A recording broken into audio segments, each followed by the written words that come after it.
It's Cageside with John Morgan. And welcome everybody to another episode of Cageside with John Morgan, the general manager of CFFC. John Morgan, that is. We'd love to hear all about it. He's going to tell us about it.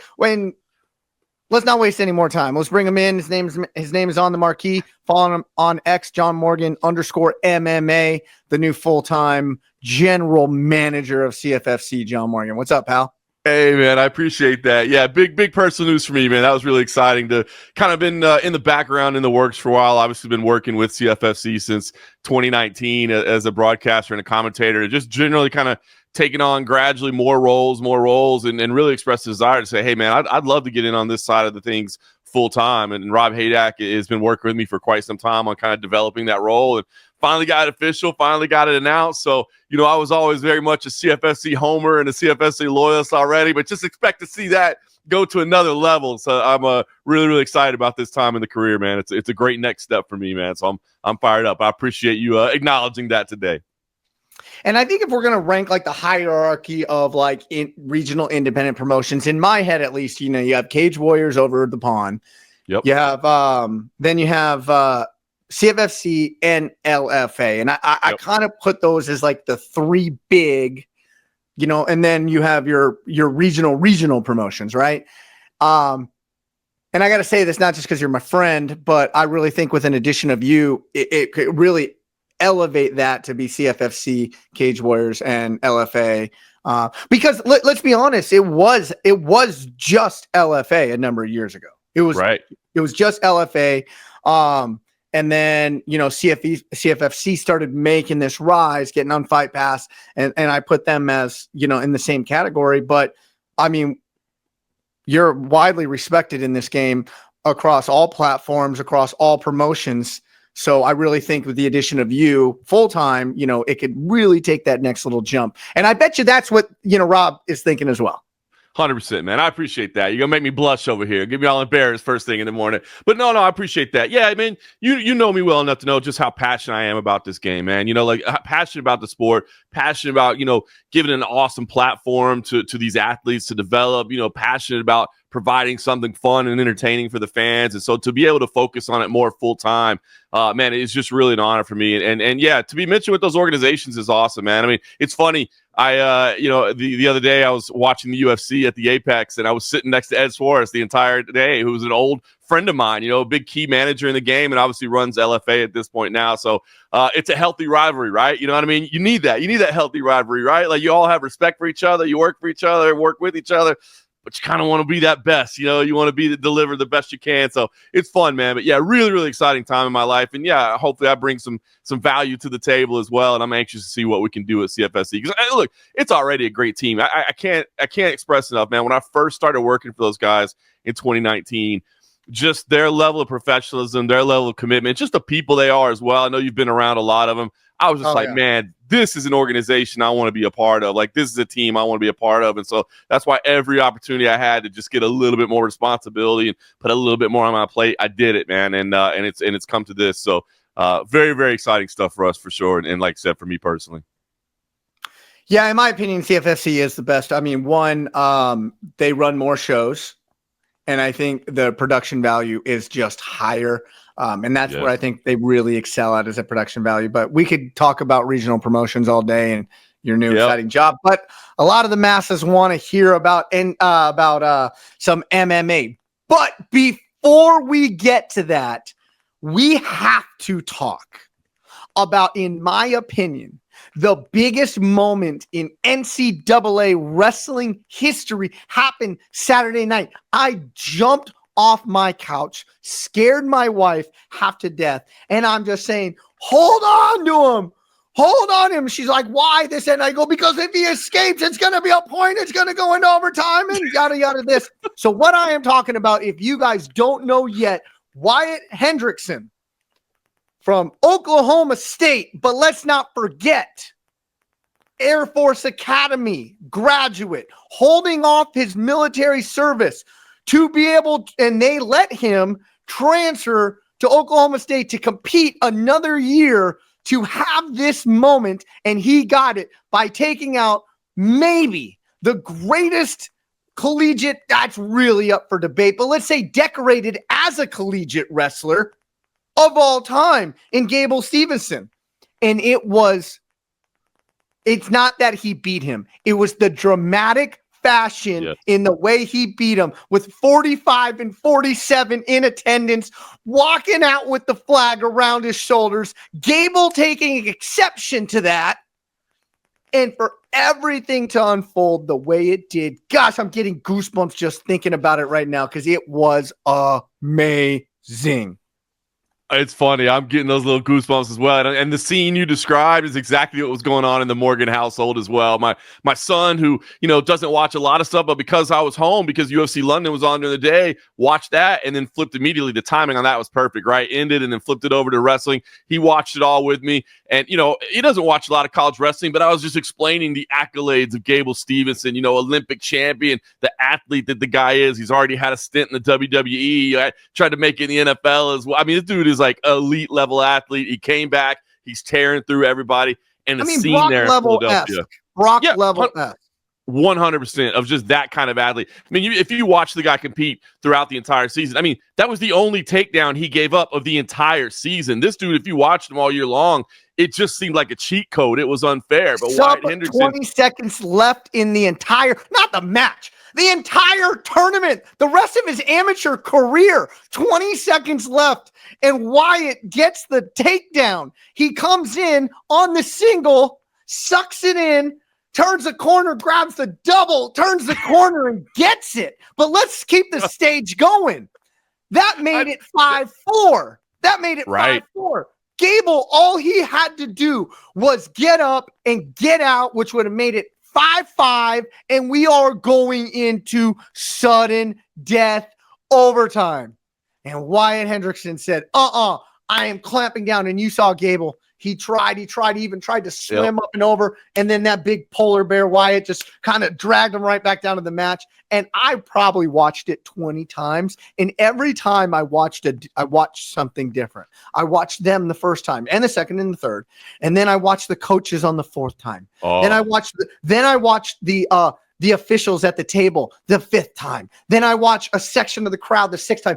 And everybody was going bonkers over this. And Daniel Cormier, I'm saying this now, this is a hot take, is a better collegiate commentator than he is an MMA commentator. And do not throw any ats at me, because that is a bona fide fact. Dude, I think you're right, man. I think Daniel Cormier is phenomenal in that role, man. He's bringing such energy to it. I thought the call, obviously as somebody that does broadcasting as well, like I was listening to the call over and over, and I thought it was perfect. You know what I mean? It was just incredible. Wyatt Hendrickson has beat Gable Steveson, just echoing it over and over. You talk about the coach. I love those images shooting back over the athletes, and you've got David Taylor and the rest of the staff just going crazy over there. The scenes were incredible. And I'm telling you what, you talked about that takedown. I know you had to be just like me. Like I said, I was sitting there on the couch. I jump up off the couch. I'm running the pipe as he's running. You know what I mean? I'm turning with him on that single leg, and you're just like, oh, he got it. It was incredible. And then, as you said, man, scenes for the sitting president to be there, number one, is a big thing. But for a second lieutenant in the Air Force to have the American flag and be able to salute the sitting president after pulling off one of the biggest upsets in collegiate wrestling history, closing out the night, closing out this entire thing. Everybody's going crazy. I'm telling you, man, it was so cool to see the social media love that it was getting, the news coverage love that it was getting. It was a big moment for collegiate wrestling. And I love the fact that it worked out on this weekend where the UFC was in the books, and then we got to switch right over and watch the whole thing start to finish. It was a great night, man. My heart went out for Keegan O'Toole. I wanted to see him pull it off, but he was in a tough spot. It was clear that he wasn't at 100%. So to get where he did was amazing. Carter Sirachi and the history that he made. Though? Who they give Sirachi the Hodge? I don't know who won the Hodge. Do you know? You know what? I don't know, to be honest with you. I do not know that. It's a tough argument. You got to go. Go Hendrickson, right? I mean, I don't know. I mean, five-time national champ? How do you go against a 5-time national champion? Let's see. How do you even get 5-time? It's never happened before because it's got a COVID year. But a 5-time national championship? Oh my God, that is insane to say. It's amazing, man. It's amazing. Great night. It really was a great way to close that. It was one of the most spectacular moments, and I was happy that it was funny. I was happy that my son got to see it and to understand a little bit of it. It was just a great night for college wrestling, and I hope it continues to build. Obviously, it's been new to me, right? I mean, the CFFC match day experience of producing Division I college wrestling on UFC Fight Pass, being that close to the sport and getting to watch it, it has made me a fan. And to me, man, this was just what a spectacular way to close out the season, man. The great thing about Daniel Cormier in that role is listen, I can say this as an objective fact now by listening to him. He has more passion for wrestling than he does MMA. Yeah, I think so. You could hear it in his voice. You could hear it. You're right. And it's funny, man. I've seen him kind of joke back and forth about like he had his haters last year. He got involved and he was like, I'm never coming back. And he's like, no, to hell with that. I love this too much. And I want to help shine a spotlight on it. You know what I mean? And he does a great job. The passion is there. The energy is there. Does he know back and forth every team, every athlete, every roster? No, not necessarily, because he's a pretty busy guy with his UFC responsibilities as well. But you said it. You can hear the passion and the enthusiasm in his voice, man. And I think the sport needs that, man. I really do. I think more people like that, high profile, really passionate about it, can really, shine some attention on it. And I think you're right, man. I think obviously his knowledge is off the charts. I mean, he spent a lifetime doing it at the highest level, but the love for it is there too, man. And I think he does a great job. So I really enjoy him on the mic. I know, I guess it's like anything, right? I mean, we've seen it with years with MMA when somebody comes in from the outside, there's kind of like a pushback of like, nah, that's not one of our guys. Dude, I know there's been some pushback on DC, but I don't think he deserves it, man. I thought his enthusiasm was amazing, and it should be well received. He got right what he needed to get right. He understands when there's a 5'6" national champion who's dating a 6'3" volleyball player. You need to get those facts right. And he got those facts right. Look, you can't even see her head. It's not in the frame. She's hugging his parents. Like, that is what made it fun for everybody, the common person too. Like, my wife was laughing along with Daniel. The other guy's trying to talk technical details about how that kid won a national title, and Daniel's coming over the top talking about, oh, they're great together. She's 6'3", he's 5'6". And my wife enjoyed it. My wife enjoyed sitting down and watching this because of what Daniel Cormier brought, one, comedically to the table, but then also the passion and you could tell the passion, the voice flexions that he had. The greatest upset of all time. He's screaming it like a school child. He was that excited. It's so true. And just to clarify, because I didn't want to misspeak earlier about the Hodge Trophy. It gets awarded on April 1st is when it gets announced. It has not been awarded yet, which I thought was the case, but I didn't want to speak wrongly on that. But it gets awarded on April 1st. But you're right with Cormier, and you know it, man. Myself and CM Punk. I think not to pat ourselves on the back, but that's one of the things I enjoy about doing commentary is, yes, let's be professional. Yes, let's share insight. Let's talk technique. Let's talk mindset. Let's talk all that stuff. But let's have some fun too. You know what I mean? Like, we're all let's make it seem like we're boys sitting down, hanging out, watching fights, or boys sitting down, hanging out, and watching a wrestling meet. You know what I mean? And that's exactly what you would be. That's what I can tell you. I have text chains where people have shared me pictures of that athlete and his girlfriend, and it's a funny scene. You know what I mean? Instead of bringing it up on air and to just be like, look at this, isn't this crazy? It's cool to see, man. So. Yeah, I loved it, man. I really thought he did a great job. This to me, man, it just felt like a great night for wrestling. Again, capped off by this historic moment. Does the night feel as good if Gable goes out there and does what we thought he was going to do, what everybody expected him to do? It's probably not. I mean, it's still a great night. It was still an amazing evening. It was still a great presentation. DC did an amazing job. But then when you cap it off with that historic upset, man, and then the iconic moment again of a military man being able to go salute the reigning president after. I mean, it just iconic, layers on layers, man. So, yeah, I thought it was a great night for college wrestling. Right behind, let's keep this, and this was very significant too. The senator from the great state of Oklahoma sitting with the president and getting that embrace. I mean, everything about that moment was special. Like, it was a storybook. It really was, man. It was super cool. It just, you couldn't have scripted it any better than that. That was like a movie. You know what I mean? It was just unbelievable. So hopefully, people, if you didn't watch it live, you at least got to see the highlights, because that special moment in itself was worth it right there. And again, a great championship. Ended up, man, I thought this was super cool. 6 athletes who had competed on UFC Fight Pass during the season ended up claiming national championships. So you think about CFFC Match Day, which is just in its second season, to have featured that level of athlete in just season 2 on UFC Fight Pass, man. Pretty cool. Well, it was like a pretty proud moment. I was saying, I was cheering for everybody that we had seen.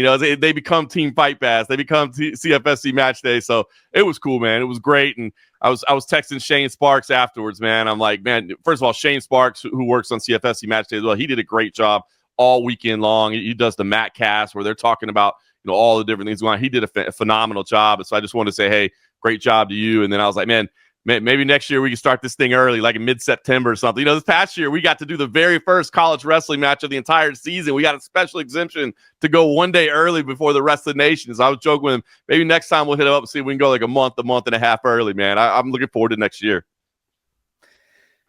Yeah, great night, man. Great night. I bet you it really I think that night boosted collegiate wrestling and the sport as a whole a few notches. But we talk about things playing out the way people wanted it to play out. I think the same can be said for Sean Brady. Man, UFC in London taking on the former welterweight champion of the world, Leon Edwards.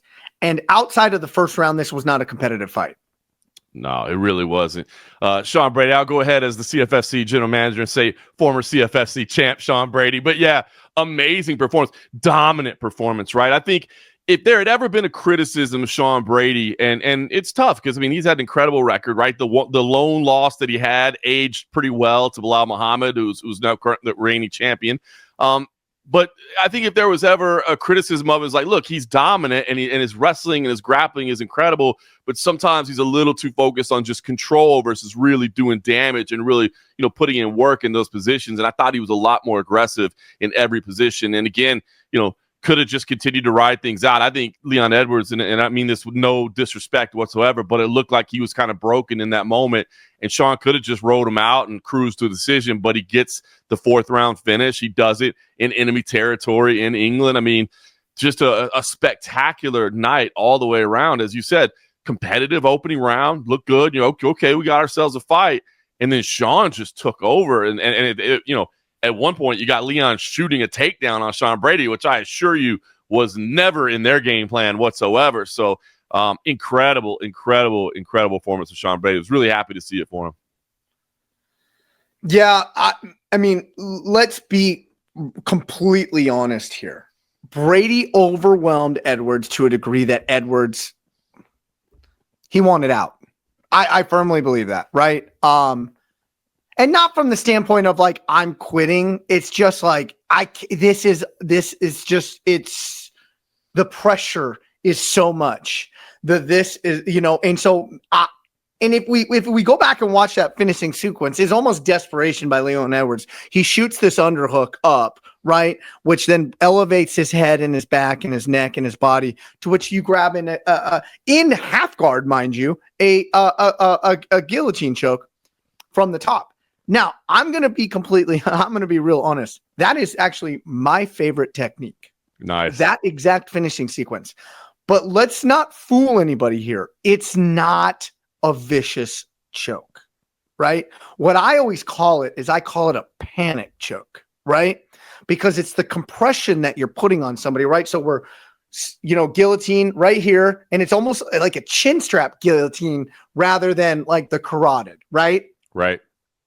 And so what essentially you're doing is all the pressure is down on the person's stomach and diaphragm while you're guillotining and pulling them up, which is then I call it a panic choke, because you're not necessarily cutting off the blood supply, but what you're doing is you're compressing so hard that after that initial air goes out of the human's body, or of Leon's body at this point, there's so much pressure you can't inhale.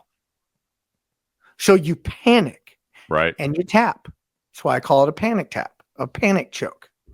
It's a beautiful scientific explanation of it. And then you're walking through technique to exactly how it feels for somebody that maybe hasn't been in that position. Because like you said, you're okay. You're not going to go out from it, but you feel like you might. And so you tap out. And man, let's talk about the strength of Sean Brady. And we're talking about how great DC did in collegiate wrestling commentary. Paul Felder, obviously a spectacular commentator, but Paul Felder, who has spent a lot of time training. Oh, he was riding his jock all fight long, man.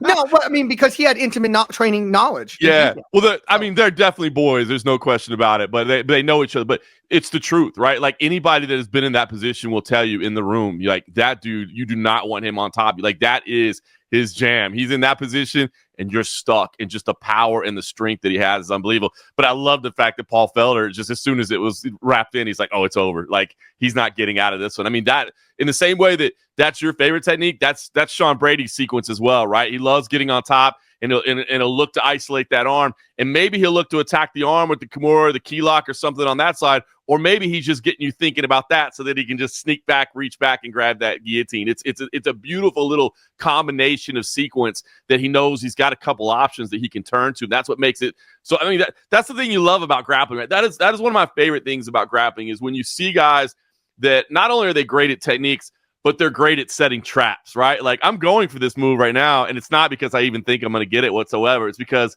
I know how your body's going to react to it, and I know what your defense is going to be, and that's when I'll actually get what I'm going for. I love seeing stuff like that. And Sean Brady, man, he's there, and it just feels like the mindset is finally there as well, right? Like everybody, again, fortunate enough to see a lot of Sean Brady's career, to spend a lot of time around people around him, and I think he would openly admit this, that the thing about him was killer in the training room. Like nobody even touches him.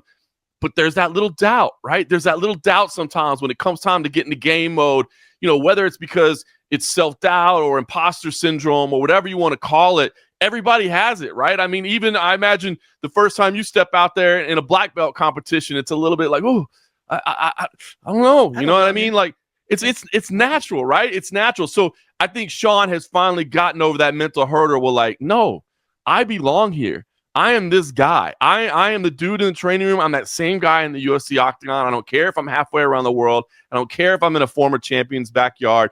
I'm that good. And he went out there and he executed, man. And it was great to see. Again, when you know somebody personally, not that we're like boys or anything, but again, you see their journey, you see their families, you hear the stories of the sacrifices and the hard work, and so you just love seeing good things happen to good people. Not that I feel bad for Leon. I mean, obviously the moment when he won the title was unbelievable. Those are some iconic moments in UFC history. But Sean Brady cleared a hurdle here, both I think mentally on his own and improving everybody else. And I'm looking forward to the rankings coming out because you got to think there's a real chance that in the new update, he's the number one contender. Yeah, I think that Brady's the guy. I do believe you when you say, there was the self-doubt maybe. I mean, I think we saw it in the Belal Muhammad fight. Yeah. But I think Belal Muhammad's that good. I think I've said this before. I think Belal Muhammad, with the dedication, the drive, and the skill set that he has, I believe in 2-3 years from now, we're going to be talking about him as the greatest welterweight champion of all time. I truly believe that. Amazing. I think he is that good. And he's I know he's that dedicated, and he's great on the mic. Right. So I think he's got all the intangibles, but bringing this back to Brady. So I just think that's a bad matchup for everybody, for anybody. And because, Belal's that guy on the ground too. Right. Let's be honest. But going back to Brady, I always think that the masses, and maybe it's just myself, had always looked at him of a guy who could almost get there, but would never be there, from the simple fact of maybe it's the body frame. Maybe it's he doesn't look athletic. Like you need to be that good and be blessed athletically. But I think this performance probably silenced that for most people, me included. Now, do I think that he matches up well against Belal Muhammad? No.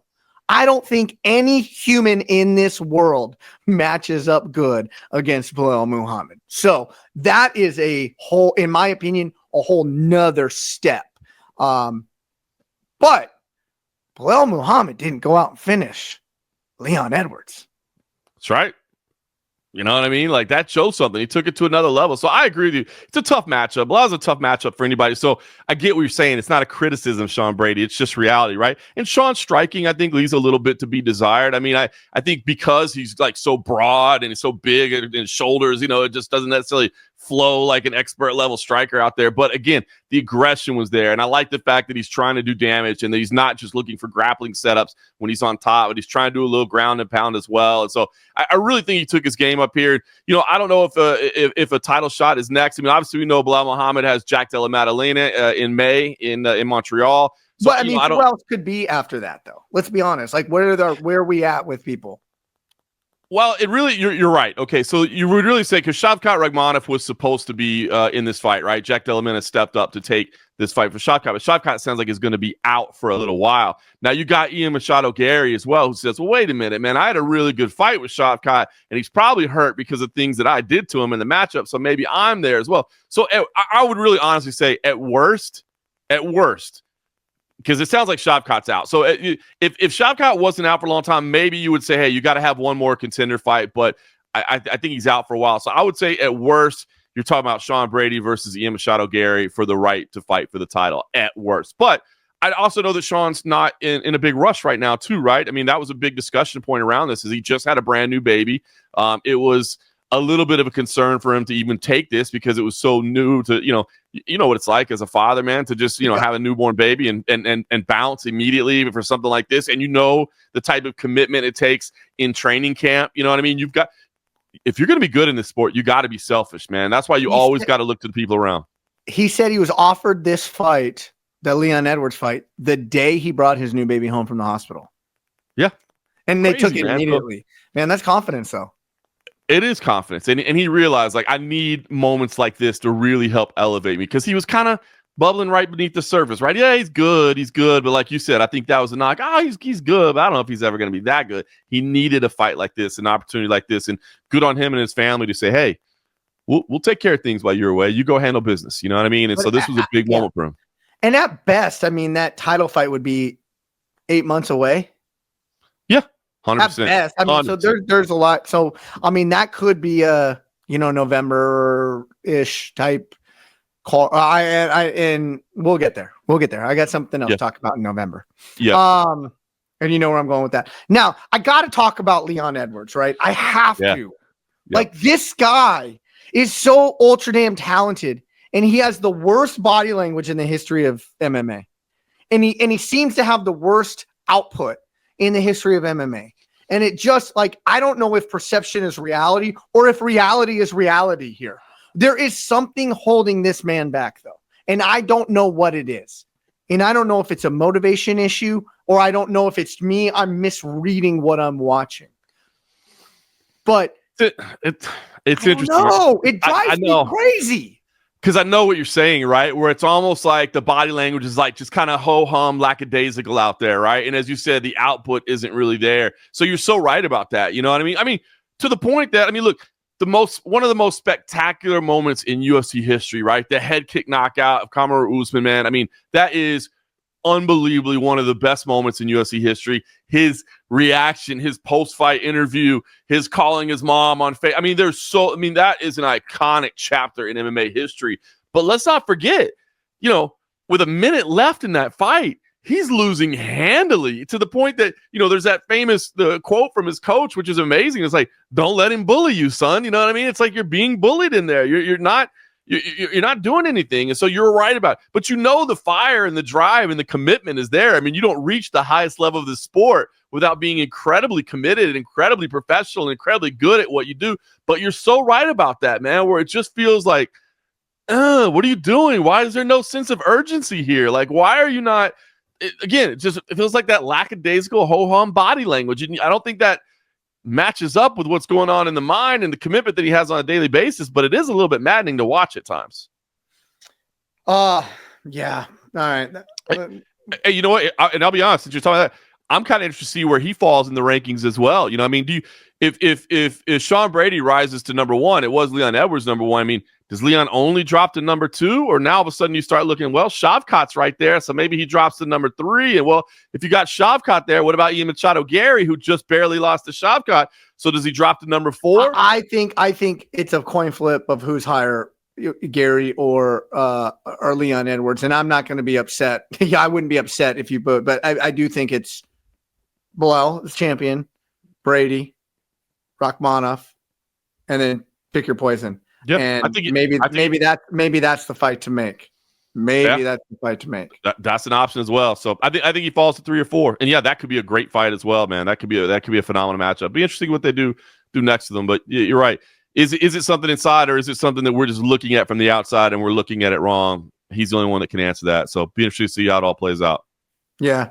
Now I do want to talk about the co-main event. You know, we had Jan Blachowicz and gosh, I'm spacing. Who did Jan fight again? Carlos Ulberg.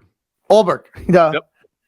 I was super excited for this fight, and it really just didn't deliver. I mean, I think there was so much respect given, and you know, Jan coming off nearly 2-year layoff. Did you have Ulberg winning that fight? I was a little bit surprised, to be honest. I thought it was really, really close. I could have seen it gone either way. And it was one of those ones where I was like, this could really go either way. But there was so little that happened in the fight that it was almost just like, when they went Ulberg, I wasn't like, oh my gosh, robbery. But I kind of thought it was Jan, to be honest with you, when they lined up. I agree with you. That's why I brought it up. I don't think anybody won this fight. I know. I just don't think anybody won this fight. There was too little action. Yeah. You have fights that are hard to judge because you don't know who won, because like they were so tit for tat and there was a lot going on, and who won early, who won late, which one, 4 strikes, 4 jabs to 1 significant strike. I mean, there's so many variables when you're judging a fight. There was a lot of leg kicks to judge and a lot of whiffs and so that standpoint, I'm like, I think Jan won, but nobody won this fight. So I was a little bit, I'm not disappointed or shocked or anything.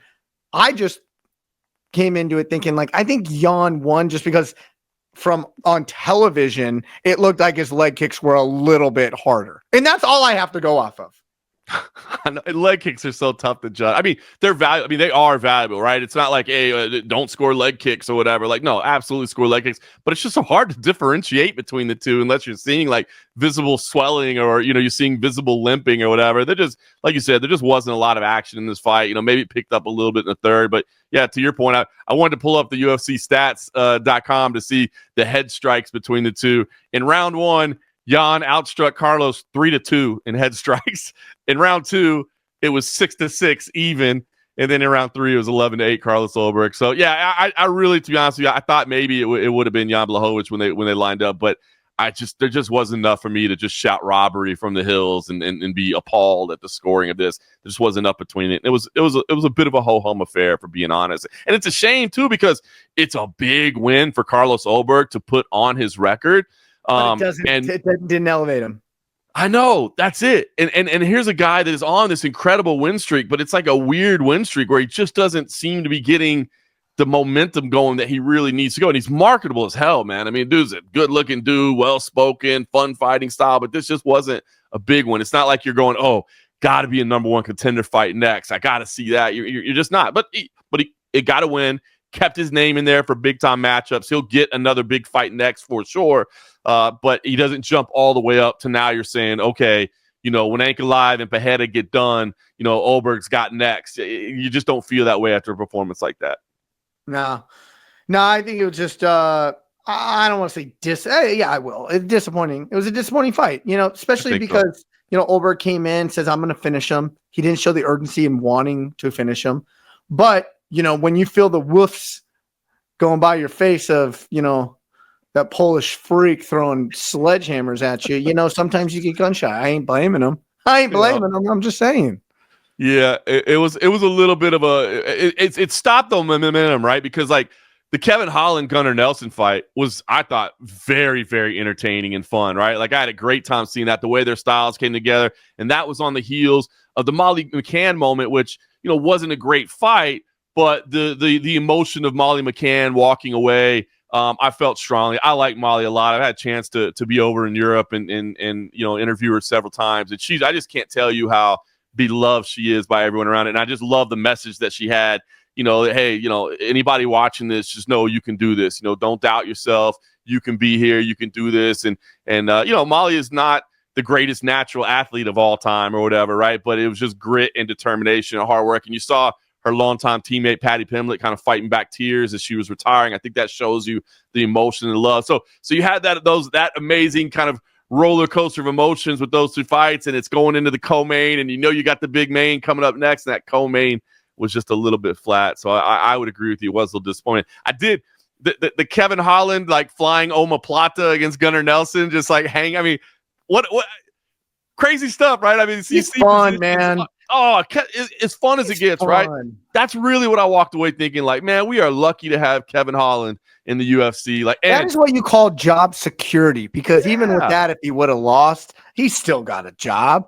I think that's the highest level of flattery. Where dude, by the way, I do like him at 170. I think he's a lot more competitive. And he even said it afterwards, right? He's like, dude, I'll take fights at middleweight, but when I'm grappling and those guys are 30 pounds heavier than me, it's tough. He's like, if you give me a striker at middleweight, I'll fight you. But when I grapple, it's got to be 170. So I like that he's thinking like that. But that's what's great. When you have an athlete that you don't care what their record is. I do not care what Kevin Holland's win streak is right now. I do not care what his record in his last 10 fights is. I don't care what his career record is. I just know if you tell me Kevin Holland is on a fight card, which happens more often than not because that dude will fight all the time, I'm tuning in. And that's high praise, man. That's very, very high praise to just know if I see a guy on a fight card, I want to see him. And I know a lot of people feel the same way. So I think that dude is just as fun as it gets, man. Whether you think he's cocky or you don't like his swag or whatever, I think you're an idiot. Dude, if you're a fight fan, you want to see Kevin Holland compete, man.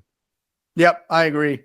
I don't know if it was pre-fight or post-fight press conferences, but Dana White came out with some pretty big news about a impending heavyweight title fight between Jon Jones and champion Jon Jones and interim champion Tom Aspinall, saying the deal's done, but it's just not signed yet.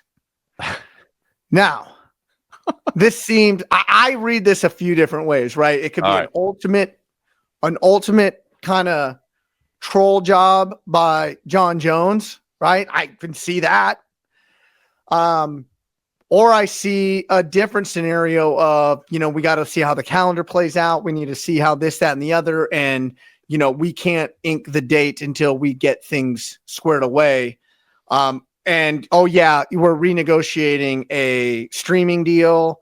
There's a lot of things. So I don't know what to play, but I mean, I think all of it just said while he was saying it, I was thinking, well, by the certainty yet uncertain nature of it, it's just that Jon Jones's dollar figure is going higher and higher and higher and higher and higher every time I hear one of these things. So with Jon Jones and Tom Aspinall done but not signed, according to Dana White, what could be the hang up with it being signed outside of money? I think it's exactly everything you said. First of all, can we give some kudos to Tom Aspinall for bringing the duck and just holding up when they put him on camera. He's got the little rubber ducky in there. I mean, that without saying a word, you said everything. Tom Aspinall gets it, man. Brilliant marketing. But I think it's a little bit of everything. Number one, I like what you said about Jon Jones kind of trolling. Jon Jones, he knows what he's accomplished in his career, and he kind of wants to set the narrative, right? He wants to do things on his schedule, and he wants to do things when he wants to do it, and how he wants to do it. And he wants to make sure that everybody knows that he's the one calling the shots, and he's the one that decides how it goes. So I think there's a little bit of that.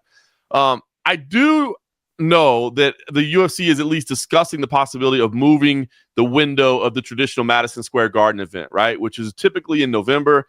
And I've heard that they're looking to move it up a little bit. Now I don't know if that's a venue request or whether they want to be in New York when it's a little warmer than it is in November. I don't know what the reasoning behind that. I just know that as they sit there on those dates and plug and move around, I had heard that they were looking at potentially moving that show earlier, which if that's the case, it's another natural to put that in Madison Square Garden, right? Or obviously Jon Jones has the New York ties, but just, I mean, overall, Madison Square Garden, the world's most famous arena. This is this is as big as a fight as you can possibly make right now.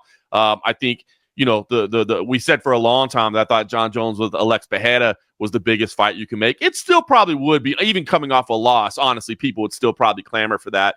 But Tom Aspinall is doing his job in here. He's marketing this thing, and it's brilliant. So, if they're looking to move it up a little bit, I saw there was another quote by Jon Jones that, hey, man, I'd really like to have about 6 months worth of preparation. Well, it's March now. 6 months from now is September. I had heard September might be a possibility for Madison Square Garden. So, that might be that Jon Jones troll of like, oh, he knows what's coming. He knows it's about to be announced. But I'd like about 6 months to prepare. Oh, then we make the announcement. Like, oh, well, Jon Jones got what he wants. So, but the fact that Dana is willing to say it's done, it's just not done, at least lends me to believe that they feel comfortable. Because he hasn't been saying that up to now, right? He's been like, yeah, it'll happen. Trust me. Jon wants this fight. We just got to get together and make it happen. Now he's saying it's done.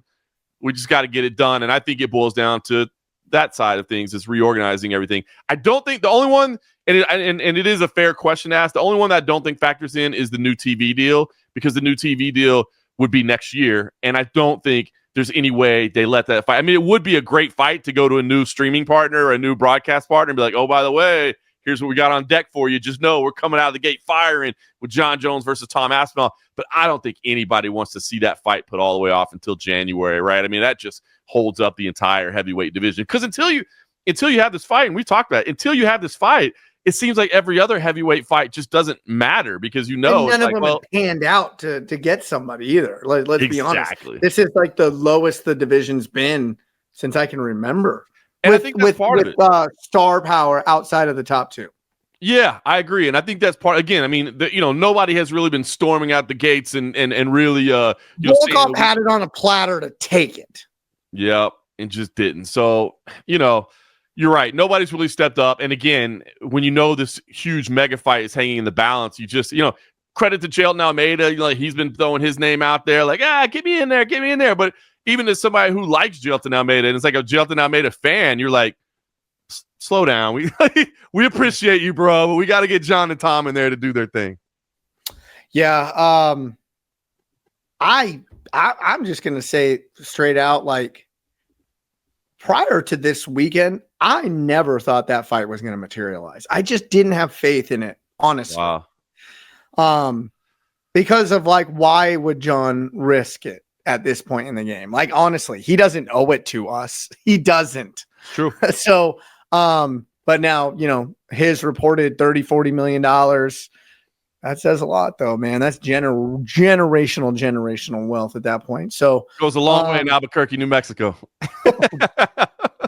Yeah. So, anxious to see, but now we got to look ahead. We got a fight card coming up this weekend. Steve Erceg, Brandon Moreno. It's just a fun fight, I think, but with Erceg coming off a loss, I really don't think it does much anything other than putting a Mexican superstar at the top of a card in Mexico. But am I wrong for thinking that? No, you're not. This is one of those, we talk about things that all the considerations that go in, and this is one where geography is very much at play right now. And again, it's a top 10 matchup, so it's not that there's no meaning whatsoever, but the victories have already happened. Pantoja, we'll see what's next for him. Maybe even he moves up. Who knows? I don't think this is really, I don't look at it as an immediate number one contender fight, despite the fact that it's two highly ranked contenders and a former champion and a former title challenger. So you're right. But, do I expect it to be a fun fight? Absolutely. And is it great that, they're in Mexico and that Brandon Moreno, who is an absolute superstar, especially in his home country of Mexico, and what just a great guy he is. You know what I mean? Look, it's going to be a fun fight. I'm excited to watch it. But yeah, I think this is very much about like, hey, let's just feature a Mexican star in Mexico, let them enjoy the moment versus, hey, we know that coming out of this, we know with an ultra legitimate opponent. 100%. Yeah, it's not as if like this is just they put Brandon Moreno against some scrub just to keep him busy. You know what I mean? So it's a good one. This is a really big. This is a big moment for Erceg, though. Like in reality, he came. Let's be honest, off of like one UFC fight to a title challenger, damn near won the thing. Yep. Then everybody's like, okay, this could be the guy. Let's get him one more win against Cara France, and then let's give him the shot again, because a lot of people are thinking he can beat Pantoja at that point. That doesn't go his way. Now he comes in against Moreno.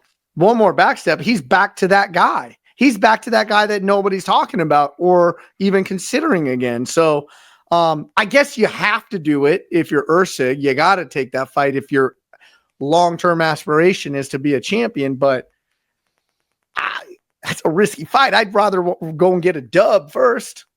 Yeah, that's the hard part when you take those big steps up, right? Like, it's so true that, like, hey, man, when the phone rings, you got to answer it. Like, you don't know when that call is coming, especially for a title fight. You got some cash for that. But it's that big thing. It's guys at the regional level that say they're ready to be in the UFC. It's guys that are in the UFC that say they're ready to be in the top 10 or the top 5 or whatever. You know what I mean? It's like you take those big steps, and all of a sudden you realize there's not a whole lot of back steps to go, man. There's nothing but killers lined up on top of that. So you're right about that, man. It's a difficult spot. It's not, you might look at it. Some might say it's kind of a no-lose situation for Erceg, but I don't know that it is, man. I think you laid it out perfectly, kind of what the jeopardy. 2 losses in a row is a huge, or 3 losses. 3 losses in a row is a huge deal. What do you mean? In my opinion, it is not a no-lose situation. It's a big deal. And I'm telling you, man, the altitude in Mexico City is no joke. You know what I mean? Like, it really is impactful. I think a lot of people, sometimes I think it's been kind of well documented now, but I know for a fact the first time the UFC went to Mexico City, I was there. A lot of the fighters didn't realize the elevation that it was. They just, Mexico, it's probably no, they got mountains too, bro. It's way up there, and it'll impact you. And the crowd is amazing as well. Like, they'll definitely be against you. I mean, again, Brandon Moreno, a hero. They are a loud, vocal crowd. So there's a lot of factors working against Steve Erceg, man. It's funny. I kind of keep looking over here at my computer. You mentioned Cain Velasquez. As we're recording this, his sentencing session is set. Hasn't gotten underway yet, but we should have news today. Unfortunately, we won't be able to comment on it today. It doesn't look like because we haven't seen it yet. But if you see me glancing off to the side every now and then, I've been kind of refreshing over here to see what happens. I didn't realize that was today, man. I mean, listen, you do the crime, you got to pay the time. He paid a lot of time already. Let's be honest. He was in jail for over a year. Yep. Listen, I've said from the beginning, and again, the driving down the highway firing shots, and that was the one that was really bad for him. If you haven't, obviously it's as a dad, I hope he gets off. As a dad, I do too. I hope he's guilty, time served, boom. That's what I hope. That's what I hope as well. Just be honest with you. That's exactly what I hope as well. I think every parent, every father especially, can understand the position that he's in. I understand there's laws in this country and all that. My thing has been like, hey, you know what? Take away his right to own a firearm, right? Like, hey, sorry, bro. I know that's a right. You abused it, and that's not a right that you can abuse, and you can just go back to, because obviously we understand the consequences of owning firearms. Anyways, because he'd be a convicted felon if he gets guilty, and So I would just say, but what I would like literally, Cain Velasquez, the human being that he is, the reputation that he has, like, are you worried about him committing any other crime? Like, that dude is not a danger to anybody but the guy that was abusing his family. You know what I'm saying? That's the only person in this world. The biggest form of abuse you can have against a child. 100%. So to me, I'm with you. We'll find out later today. I would like to, what I would like to see is, hey, take away his right to own a firearm, give him probation. If he screws up while he's on probation, then we were wrong. We thought we understood your character, but I just don't see him ever making a mistake. And I completely understand why he did what he did. So I don't know, man. It feels like common sense to me. But unfortunately, the law doesn't work that way a lot of times. I know that's what I'm saying. Like, it seems like common sense, but I understand the law isn't like, hey. But I would assume that there's mandatory minimums involved with that. I would assume, man. But maybe it's time served. Maybe the mandatory minimum is time served. Honestly, man, I'm praying that that's the case, because I disagree with you. I don't think Cain Velasquez is a bad guy. I believe Cain Velasquez snapped in a moment when somebody sexually abused his child, a grown man, mind you. Now, like, what he did was completely moronic, stupid, regretful. But I always go back to what Dana White said, because this is as true today as it was then and will be tomorrow. We all say we would do that. Cain effing did it. Yep. And I'm not going to demonize him for it. It is stupid, but I'm not going to demonize him for it. Like, it's just the fact of the matter. And you can cancel me and John all you want over that. I'm going to stick to it yesterday, today, and tomorrow. It is what it is. It's what I feel in my core, man. Just to me, the values, the principles, the morals seem like I get it, man. I get it. And I just don't think, and I get it. I understand there's laws and we're a society that has laws. And if we didn't, it would be chaos. I get all that. But man, I just don't think he should be serving more jail time, man. So I'll just knock on wood and hope the judges. I know his lawyers made a great case. I know he had a lot of experts coming to the table for him and a lot of well-respected people vouching for his character. So was hoping maybe we'd have that news before we got done, but just be on the lookout for it because the news should be out. And I'm sure that all the major, I'm going to be MMA websites and stuff all day. And by the time most of you hear this, you'll already know, but you already know what comes down of this, but at least you'll know mine and John's position definitively.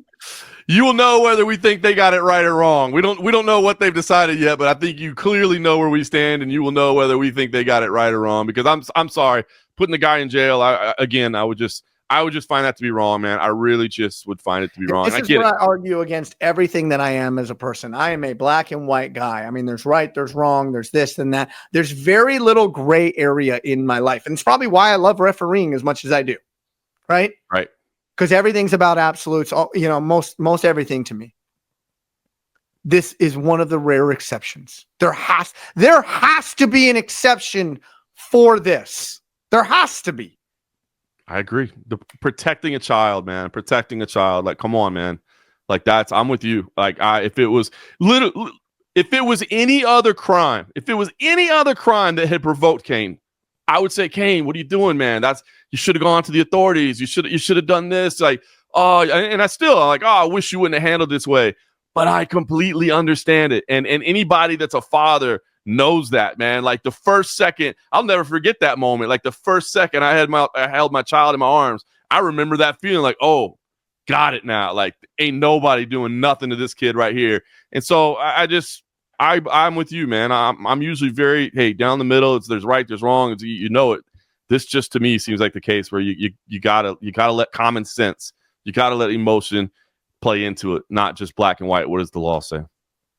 Yep. Well, we're throwing out the well wishes to our boy Cain, and let's hope it comes out on the right side of common sense. Yeah, the right side of decency, shall I say? Well, with that being said, we got dark at the end of this episode. Let's go ahead and bring it back to fights. Okay. Hey, Raul Rosas Jr. is back. Kelvin Gastelum versus Joe Pyfer. Come on, man. We got some fun fights on tap in Mexico. Let's go. Let's do it. But we're going to wrap it up today. Again, I got to bring it back to Wyatt Hendrickson. Taking out Gable Steveson in front of 45 and 47, giving the salute, capping off an amazing wrestling season. The last match, the only takedown given up by Gable this year in the last 20 seconds of his amateur career. Unbelievable. Sean Brady, he's on tap for a title shot. I'm going to say it. Bad matchup with Blel, but he's on tap for it. Looking ahead, Erceg, Moreno, plus some other fun fights on the card. And anything else you got to add, John? That's it, man. Listen, I'm not making the trip to Mexico City this week, so I'll be in town hanging out, working towards our next event in CFFC, which is April. So just staying busy with that. And I'll be tuned in with just like everybody else watching the show from Mexico City. Should be a lot of fun. And hopefully we get some good news from Cain Velasquez here shortly. Yeah, coming up, winding down the basketball season, playoffs about to start here in the next month or so, plus my MMA reffing. I'm starting to fill that calendar back up because I become a lot more available. North Dakota. I love it. Got the call for that. Got the call for North Dakota. Love it. Look forward to that. Call for North Dakota. Got a couple other somewhat regional and states surrounding. PFL. Got a call for PFL. Nice. Yeah, so, dance card's starting to fill up, but looking forward to it. But with that being said, I'm going to watch the fight this weekend. You're going to watch the fights this weekend. For John Morgan, I'm Eric McMahon. Enjoy the fights.